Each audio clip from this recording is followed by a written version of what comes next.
Oi, gente, tudo bom? Olha, eu vou contar uma coisa para vocês. Já estou na minha terceira tentativa. A minha primeira, eu não tive nenhuma interrupção do meu filho. Gravei 40 minutos de aula lindamente. Quando eu fui olhar, não tinha saído nada, só a minha face. Nenhum slide, nenhuma aula, nada. Desesperador. Aí agora na segunda tentativa, meu filho ficou de bobeira aqui interrompendo a aula, interrompeu assim no intervalo de 5 minutos umas 6 vezes. E aí vamos para a terceira tentativa. Tomara que agora saia certo. Já fiz o teste, a minha mesa digitalizadora funciona para a aula. Isso vai dar uma facilitada. Tá bom? Espero que agora saia tudo de acordo com o que é necessário. E eu vou começar então a aula de hoje de análise combinatória.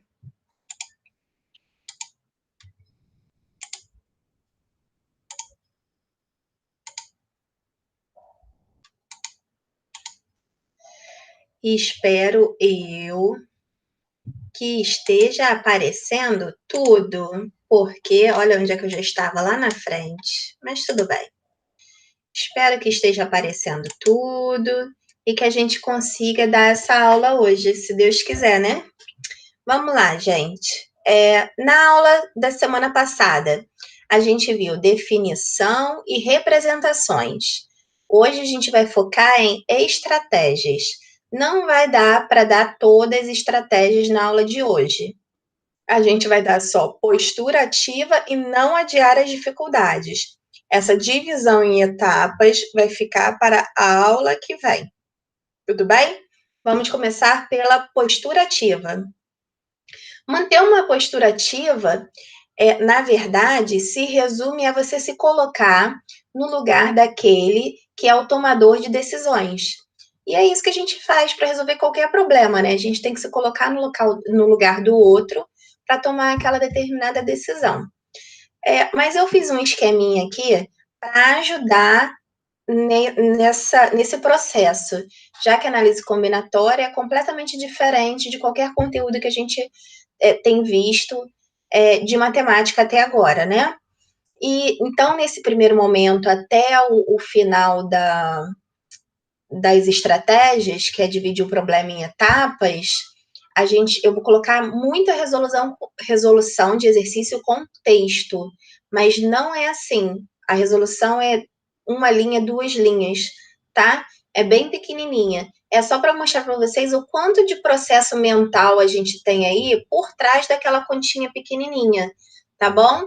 Então, por enquanto, nesse primeiro momento, vai ficar por escrito. Quando eu tiver aquela aula de exemplo, que eu já fiz com vocês também,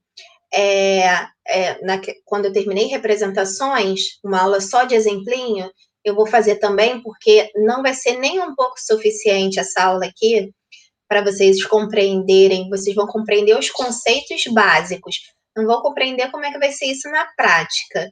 Então, para vocês compreenderem melhor, com uma aula bem grandinha de exemplos, que eu vou dar para a semana que vem, aí vocês vão estar adquirindo maturidade nesse tópico estratégia, que, na minha opinião, é o mais difícil de todos aqueles tópicos, tá? Do esquema geral do conteúdo. Então, primeiro aí, de acordo com nossa figurinha aí, para você ter sucesso, a gente tem que primeiro traçar os objetivos. O que são os objetivos? Você vai decidir quais são as N decisões que você precisa tomar. Isso a gente já fazia para resolver a árvore de possibilidades e para resolver o princípio fundamental da contagem. Então, a gente continua nesse processo de descobrir quais são as N etapas que a gente vai cumprir. A segunda parte seria o plano. O plano, ele é composto de quê? Primeiro, escolher a representação que você vai usar. Se você vai resolver usando uma árvore de possibilidades, uma lista, um princípio fundamental da contagem, considerando as estratégias que nós estamos aprendendo agora, se você vai dividir um problema em etapas, se vai adiar as dificuldades e tudo mais o que tiver por trás daquilo ali. tá? Então, antes de você resolver qualquer problema, você tem que ter um plano imenso. Esse plano, é óbvio que eu vou dando dicas para vocês de como vocês vão conseguir compreender aquilo que está sendo dado, tudo bem? Então, para vocês traçarem esse plano bem. Por último, vem a ação, que é resolver o problema, que vocês vão ver que é bem pequenininho. Mesmo assim, fiquem tranquilos que nesse primeiro momento está bem organizadinho para que vocês compreendam melhor. Vamos ao primeiro exemplo. Uma prova consta de 10 questões do tipo V ou F. De quantas maneiras distintas ela pode ser resolvida? Bem, eu tenho 10 questões para resolver. Cada uma delas eu posso responder verdadeiro ou falso. Então, na primeira questão, eu posso marcar verdadeiro, na segunda, eu posso marcar falso, na terceira, eu posso marcar falso, na quarta, verdadeiro. Eu sempre estou entre essas duas possibilidades. Mas eu marco cada questão individualmente. Então, eu tenho, na verdade, 10 decisões para tomar. Qual é o que eu vou marcar na primeira questão, V ou F? O que eu vou marcar na segunda? O que eu vou marcar na terceira, na quarta, na quinta, na sexta, na sétima, na oitava, na nona, na décima? Sempre escolhendo qual a opção que eu vou marcar. Então, essas 10 decisões são os meus objetivos. O que é o meu plano? Nesse momento inicial, que a gente ainda está em postura ativa, eu só estou fazendo o básico. Então, eu estou escolhendo a representação que eu vou usar, que é o princípio fundamental da contagem. Ponto. Tá ok? E a ação? Na ação, mentalmente, eu começo a contar. Aí eu começo a ir para o quantas, lembra? Então, quantas questões eu tenho, quantas opções eu tenho por cada questão? Gente, só um minuto. Estourou um balão. Tá bom, filho. Vai para a sala e fecha a porta, por favor. Hoje tá difícil. Seja o que Deus quiser. É porque ele estava com um dente mole. E aí ele não queria mexer no dente. E aí ele ficou de manhã quietinho, nem se mexia. Agora eu arranquei o dente dele. Então ele está com a energia no alto. Vamos lá. Seja que Deus quiser. Então eu tenho duas formas de marcar a primeira questão: verdadeiro ou falso. Duas formas de marcar a segunda questão: verdadeiro ou falso. Duas formas de marcar a terceira: verdadeiro ou falso. E assim a gente vai até a 10ª questão. Certo? Se eu usar o princípio fundamental da contagem, o que vai acontecer? Eu tenho lá, questão 1. Eu vou acionar aqui minha canetinha para usar a mesa digitalizadora, tá bom? Isso aqui é a resolução da questão. Isso aqui vai ficar meio rabiscado, tá, gente? Que eu não tenho muitas habilidades ainda. Então, essa daqui é a resolução da questão. Não é isso tudo que está escrito, é só aquilo ali, aquela continha. Então, na questão 1, tem duas possibilidades, na questão 2, duas, na questão 3, duas, e na questão 10, duas. E na questão 4 também, que eu botei reticências, né? E aí eu vou fazer 2 vezes 2, 4, vezes 2, 8, vezes 2, 16, vezes 2, 32, vezes 2, 64, 128, 256, 512, 1024, certo? Eu vou multiplicar o 2 10 vezes, lembrando que a potência não é 2 vezes 10, 20. Então, nesse caso, eu tenho 1024 formas de resolver esta prova. Estão resolvidinha, mantendo postura ativa e tudo beleza, certo? Questão 2, também é uma questão bem tranquila. Ainda não tem nenhum nível de dificuldade muito grande nessa questão. O Detran decidiu que as placas dos veículos do Brasil serão codificadas usando 3 letras do alfabeto e 4 algarismos. Qual o número máximo de veículos que pode ser licenciado? Bem, eu estou tratando, essa é uma questão antiga, que trata daquela placa antiga, sem ter aquela letra no meio lá dos números. É aquela placa que começava com 3 letras e depois vinha 4 números. E aí, para montar essa placa, como é que eu faria isso, né? Se eu tenho 3 letras e 4 números, na verdade, eu tenho 7 decisões para tomar. Eu tenho que escolher quem vai ser a primeira letra, quem vai ser a segunda, quem vai ser a terceira, e depois eu tenho que escolher quem vai ser o primeiro número, o segundo, o terceiro e o quarto número, certo? Então, eu tenho essas 7 decisões para tomar, que compõem aí o meu objetivo. vai ser o meu plano? Usar o princípio fundamental da contagem. E a minha ação? Eu tenho, para as letras, eu coloquei ABC porque é abecedário, mas para compor a primeira letra, eu tenho 26 possibilidades, que são 26 letras do alfabeto de A até Z, ok? A mesma coisa vai acontecer com a segunda letra e com a terceira. E para os algarismos, de 0 a 9, vamos contar aqui, ó. 0, 1, 2, 3, 4, 5, 6, 7, 8, 9. De 0 a 9, nós temos 10 opções, certo? Então, como eu posso usar de 0 a 9 para compor lá um espacinho, né, do algarismo, eu vou ter 10 opções para cada um dos 4 algarismos, certo?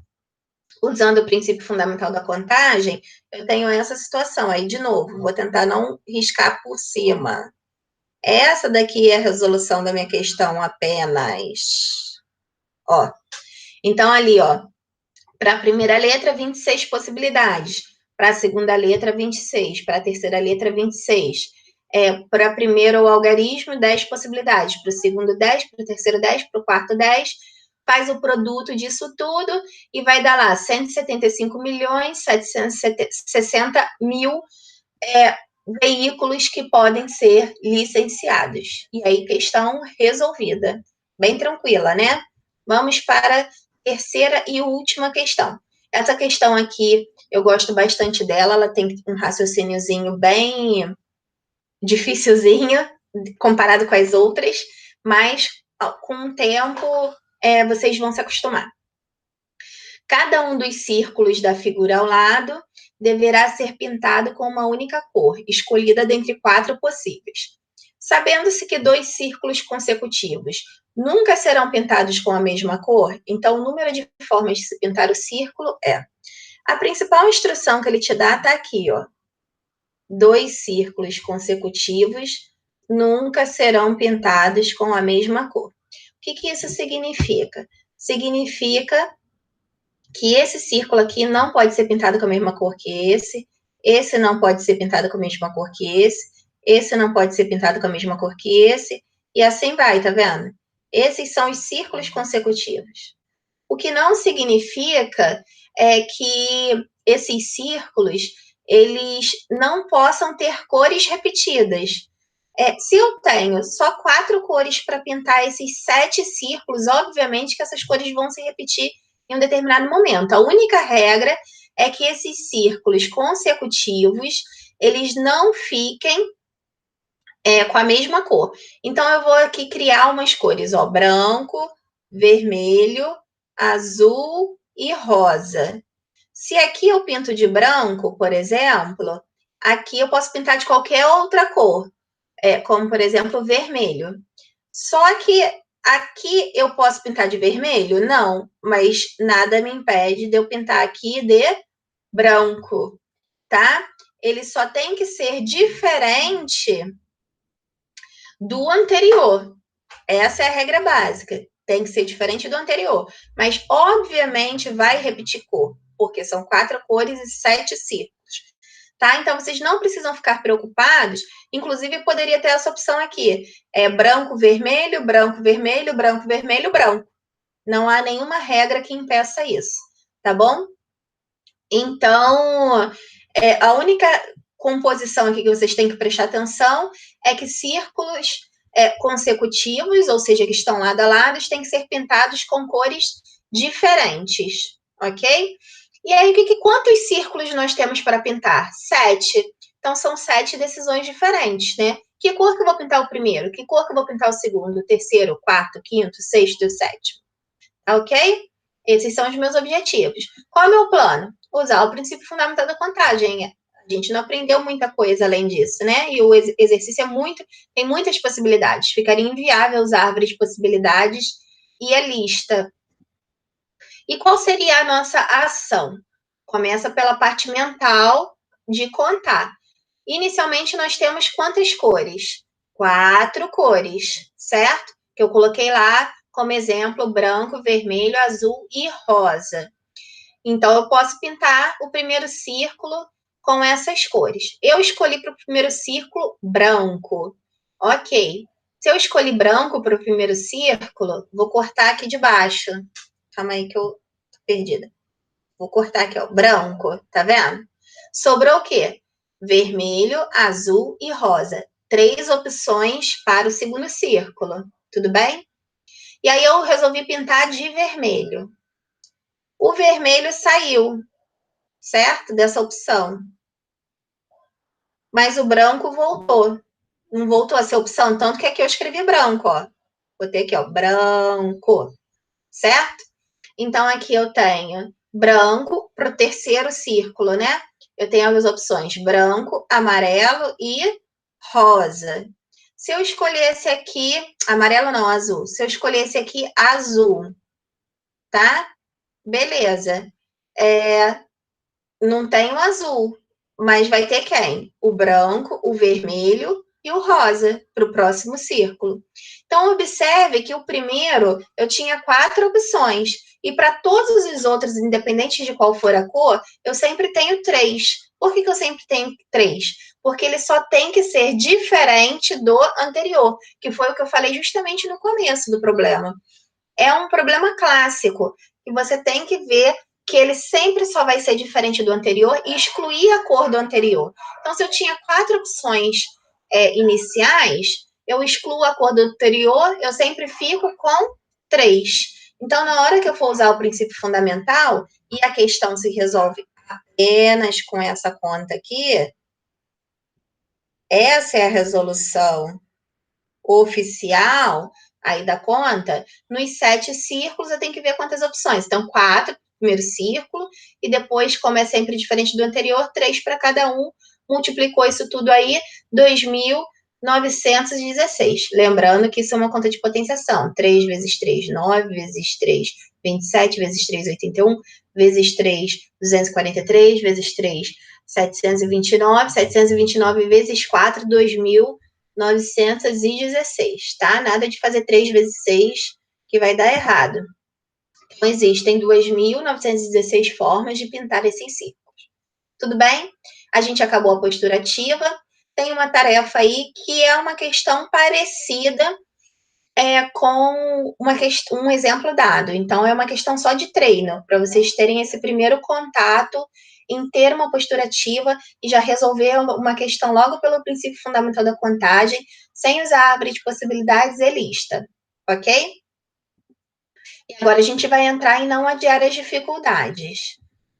O que é não adiar as dificuldades? Olha aquela figura ali, ó, você está vendo a situação de cima, está tendo uma outra visão que uma pessoa de baixo não está vendo. Você está prevendo o caminho final. É mais ou menos essa a ideia aí da figura.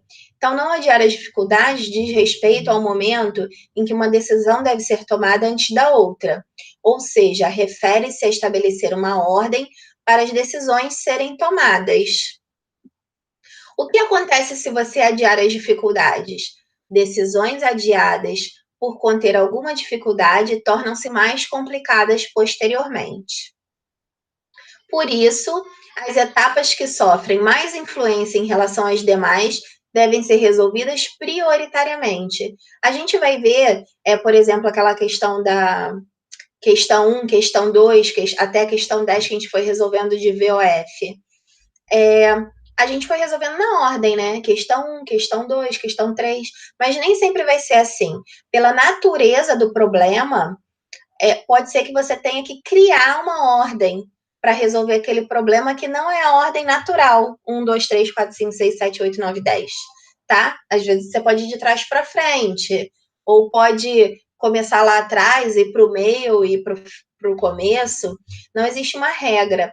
Vai depender da natureza do problema. E como é que você vai saber, meu Deus, se vai depender da natureza? A gente está estudando para isso, para que você aprenda a identificar a natureza do problema.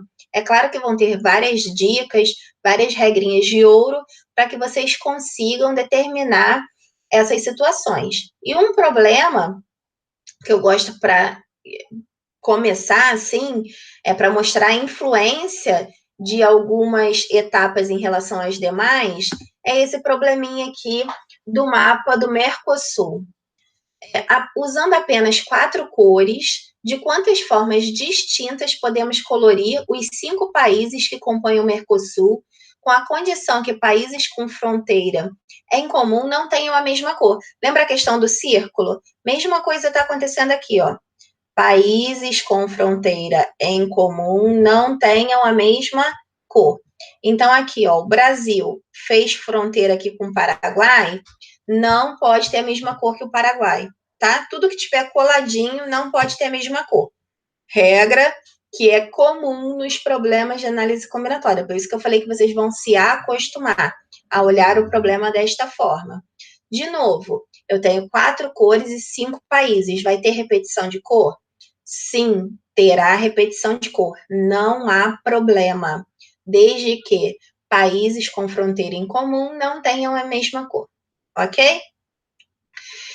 Por que esse problema é diferente do círculo? O círculo estava tudo alinhadinho. Esse aqui, o mapa tá um país lá em cima, outro aqui embaixo, uns intercalados assim no meio. Já tem uma estrutura diferente, não é uma coisa alinhada. Tudo que não tiver alinhado, a gente vai ter que procurar qual é aquele que sofre mais influência. O que é a regra de ouro para a questão de mapa, seja um mapa real no caso aqui do Mercosul ou dos estados, ou um mapa de listras, não importa, qualquer mapa, qualquer figura, ou um mapa que você tenha um retângulo, um círculo, uma estrela, como é que você vai saber resolver esse problema? Você sempre vai procurar as regiões que sofrem mais influências que as outras. O que significa isso para a gente quando a gente está falando de mapa? A gente vai resolver primeiro, prioritariamente, vamos dar prioridade para aqueles países ou para aquelas regiões que têm mais fronteiras que as outras. Então, nesse caso ali, eu já tracei a fronteira do Brasil com o Paraguai. A gente vai ver que aqui tem uma fronteira do Brasil com o Uruguai. Aqui tem a fronteira do Brasil com a Argentina e aqui tem a fronteira do Brasil com a Venezuela. O Brasil, ele faz fronteira com 4 países, certo? Então, ele a gente vai resolver primeiro, porque como a gente tem poucas cores, se a gente tivesse 5 cores, sem problema, começar por qualquer um. Mas como a gente tem 4 cores e a gente vai precisar repetir essas cores, se a gente não fizer isso, pode ser que falte cor no final. Então, a gente não quer que falte. Então, a gente tem que estabelecer essa ordem, tá? Então, o Brasil, que faz mais fronteiras, ele vai ter que ser pintado primeiro, para não faltar cor no final, tá ok? Aí, depois, vamos dar uma olhada aqui, ó. O Paraguai, ele faz fronteira com o Brasil e aqui ele faz fronteira com a Argentina. O Uruguai, ele já está aqui traçado, ó, com o Brasil e com a Argentina, tá vendo? Tanto o Paraguai quanto o Uruguai fazem fronteira com 2 países, tá?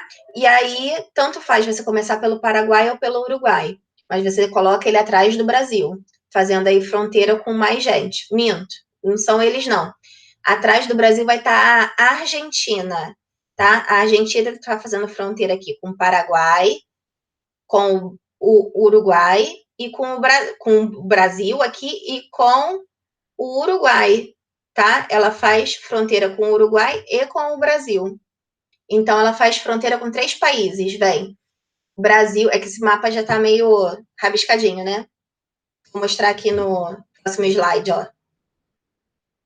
Ela faz fronteira aqui, ó, com o Uruguai, aqui com o Brasil e aqui com o Paraguai, tá vendo? 3 países que ela faz fronteira. E aí, vou voltar aqui. Então, vem Brasil com 4 países, faz fronteira com 4 países, a Argentina faz fronteira com 3, e o Paraguai e o Uruguai, em qualquer ordem, fazendo fronteira com 2. Por último, quem faz fronteira só com um paizinho, eu procurando a minhas, ó, lá em cima, Venezuela, tá? Então, Venezuela só faz fronteira com o Brasil. Ela fica lá por último, não vai sofrer muita influência na pintura, ok? Então, meu objetivo, pintar Brasil, pintar Argentina, pintar Paraguai, pintar Uruguai, pintar Venezuela, ok? Meu plano é usar o princípio fundamental da contagem, não adiar as dificuldades, ou seja, decidir a ordem, ok? Que os países serão pintados. O que eu quero deixar claro aqui também é que, se vocês observarem, o Uruguai e o Paraguai não fazem fronteira, tá? Eles não têm ligação entre si, não. Por isso que eles só têm 2 países fazendo fronteira, se você olhar direitinho no mapa. Eu já coloquei aí, né? Por que a gente vai resolver Brasil, Argentina, Uruguai? Já expliquei essa parte. Vamos para a ação. Então, para o Brasil, eu posso pintar de 4 cores, certo? Quando eu chegar na Argentina, a Argentina tem que ser com uma cor diferente do Brasil. Então, sobram 3 cores para pintar a Argentina. Aí, quando eu for olhar para o Paraguai também faz fronteira com o Brasil e com a Argentina. Então, ele não pode ter a mesma cor do Brasil e nem da Argentina. Então, se eu tinha 4 cores, sobram 2 cores para pintar o Paraguai. A mesma coisa vai acontecer com o Uruguai. Ele faz fronteira com o Brasil e com a Argentina. Sobram 2 cores para pintar o Uruguai. Uruguai e Paraguai podem ter a mesma cor? Podem, tá? Não há problema, porque eles não fazem fronteira. Aqui que não está arriscado em nada, ó. Que maravilha. Você está vendo que ele não faz fronteira. Então, eles podem ter a mesma cor. Então, sobram 2 opções para pintar o Paraguai e também sobram 2 opções para você pintar o Uruguai. E a Venezuela? A Venezuela está lá em cima, só faz fronteira com o Brasil. Então, você tem 3 opções para pintar ela, desde que ela seja apenas diferente do Brasil. E aí, resolvendo o princípio fundamental, olha o tamanho da conta e quanto raciocínio já foi. Ó, é isso aqui a resolução da questão, mais nada. Então, o Brasil tem 4 possibilidades, a Argentina 3, Paraguai e Uruguai 2, cada um, e Venezuela 3. E aí multiplicou tudo, deu 144 formas de pintar aí esse mapa do Mercosul com essas regras. Tudo bom? Tem mais 2 exemplinhos. Adoro também as questões dos números pares e números ímpares, porque elas são muito intuitivas. Ajudam vocês a entender por que eu tenho que começar numa ordem diferente. Eu não posso começar em qualquer ordem, ou não posso começar do primeiro para o final, tá bom? Essa questão é muito legal para isso. Então, quantos números pares de 3 algarismos distintos podemos formar com 1, 2, 3, 4, 5? Muito bem. Então, deixa eu... Calma aí que... foi aqui. Ó. Primeiro, número de 3 algarismos distintos. O que é isso? A centena tem que ser diferente da dezena, que tem que ser diferente da unidade. Mas tem centena, dezena e unidade. Tudo bem? O que compõe os números pares? Ó, 2 e 4. Precisa ser tudo par? Não. O que vai formar um número par é a unidade. Aqui tem que entrar 2 e 4, tá certo?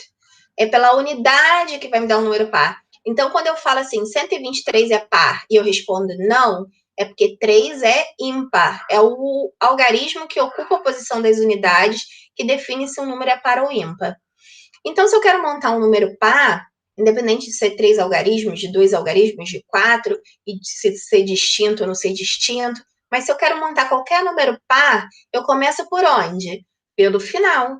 Então, já estou mostrando aí que eu não posso adiar dificuldade. Já viu que a gente vai resolver esse problema numa ordem diferente, tá bom? Então, vamos primeiro pensar nos objetivos, que são as decisões. O que a gente tem que decidir? Quem vai ocupar as centenas, as dezenas e as unidades. Decidiu? Organizou? Vamos para o plano. Vou usar o princípio fundamental da contagem, não vou adiar as dificuldades. Vou começar pelo algarismo das unidades, porque é ela que define se o número é par ou ímpar. E agora a ação, que a gente começa a contabilizar as coisas. Quantos são os números que podem ocupar a posição das unidades? 2, que é o 2 e o 4, que eu já tinha mostrado lá em cima. O que vai acontecer? Desse 2 e 4, digamos que eu use aqui o 2, certo? Sobra, porque eu tenho 2 opções, mas eu vou usar uma só.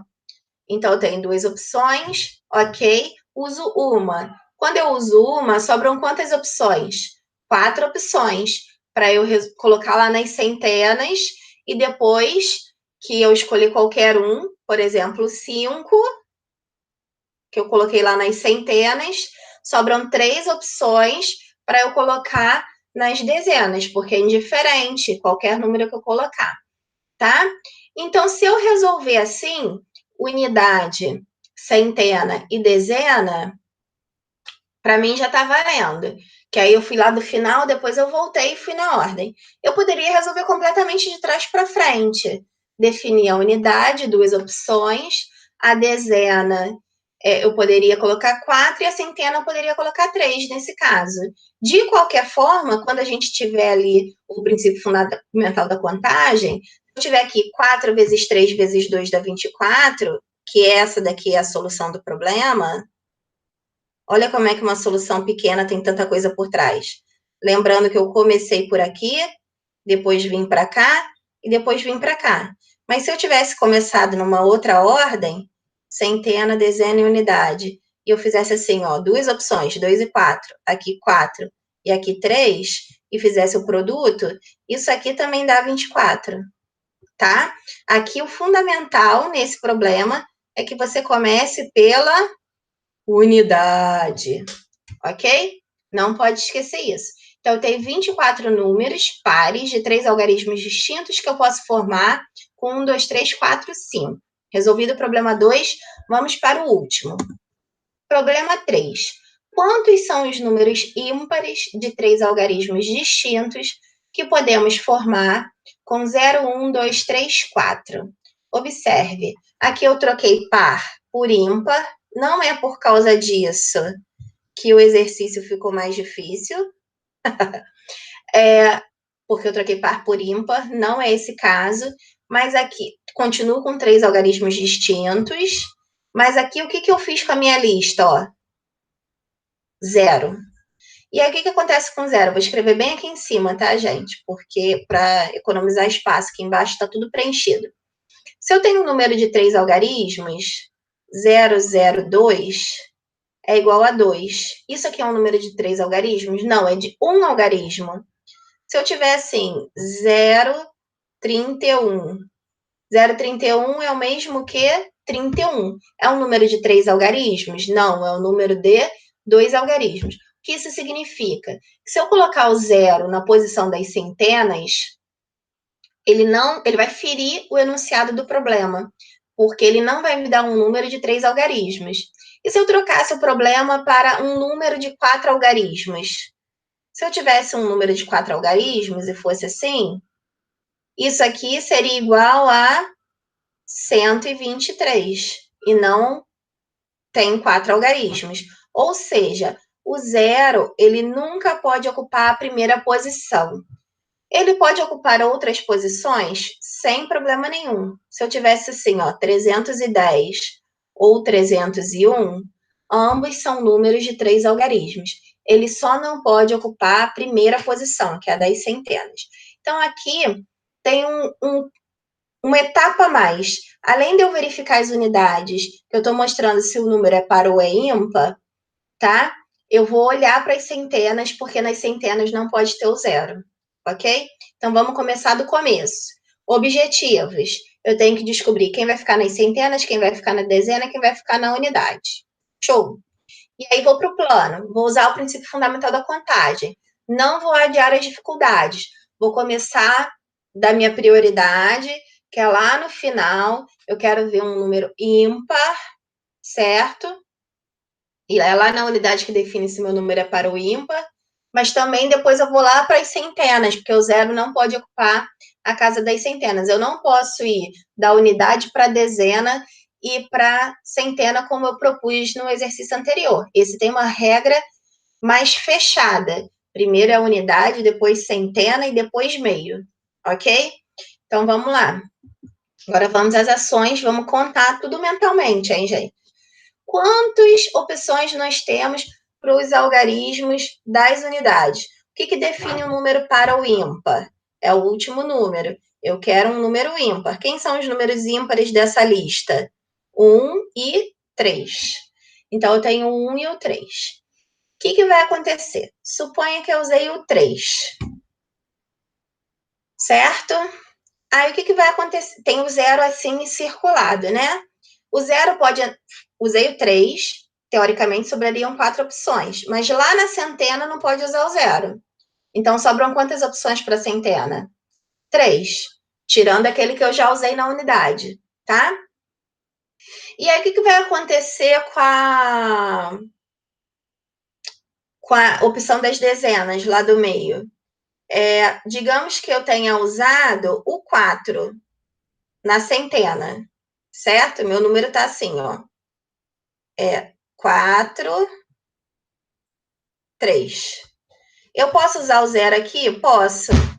Aqui eu posso usar o 0, o 1 e o 2.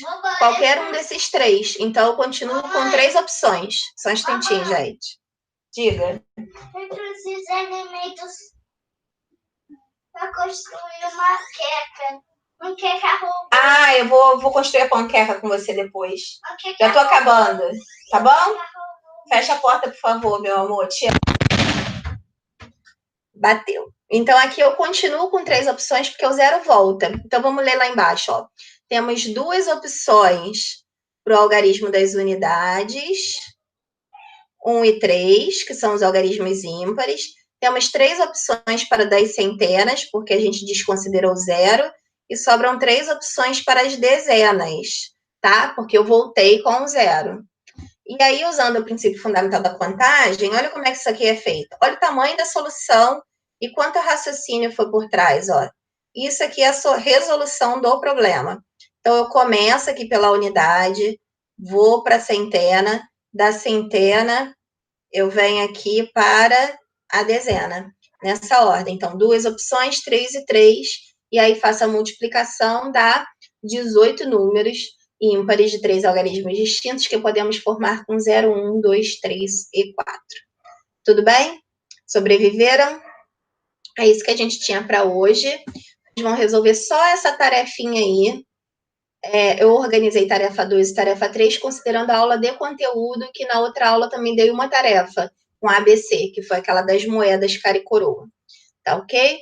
Então, aí, vocês vão realizar essas 2 tarefinhas e aguardar a aula de exemplo. Até a próxima. Com divisão em etapas. Dá um beijo aqui, filho.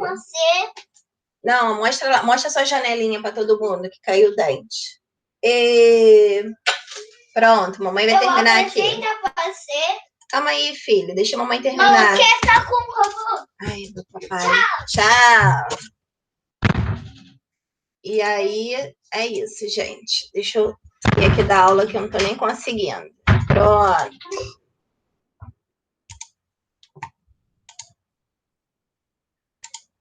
Espero que agora eu tenha conseguido.